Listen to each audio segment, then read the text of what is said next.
And to talk more about this, let's bring in CTV News political commentator and former director of communications for Prime Minister Paul Martin, Scott Reid. Good to see you, Scott. Thanks for being here. Everything.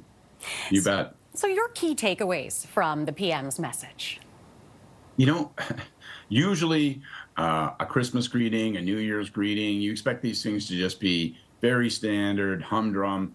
But man, when you listen to that message, beginning as he did with talk of an uncertain and divided world, later talking in the message about, people will experience hope after they've worked their way through despair. There's a real sense of somberness to this message. I think in some ways it reflects the challenges the country's been through and the challenges that lie ahead, thinking, of course, about Donald Trump, trade, the potential economic impacts. It's in many respects, a very somber message this Christmas.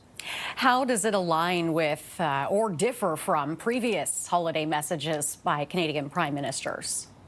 Let's be honest, someone could give us $1,000. You and I couldn't mention or remember a previous Christmas message. So I think the most remarkable thing about it is that it does punch through. It does echo our times in that people are feeling, as the Prime Minister said, uncertain. And I think probably in years before, you get a message of enjoy the Yuletide season, spend time with family and friends.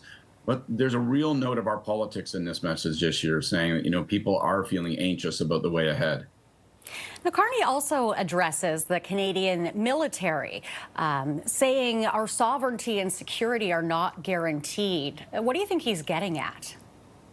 A message to the military is typical, but as you point out, what again makes this message slightly atypical is that the clear message about our sovereignty, about the integrity of our space and our borders, it's all a hint to what's happening south of the border. It's all an indication of the concerns that occupy us when Donald Trump talks about making Canada the 51st state, or we see Donald Trump being aggressive towards Greenland. You have to wonder, are we next?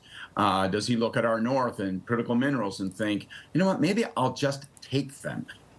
So, I mean, it could be interpreted other ways. You could be thinking about Russia and China, but I think in many respects, it's Donald Trump that shadows this message. That's our time, Scott. Thank you very much for this. Merry Christmas to you. Thanks. Merry Christmas, Renee. Thank you.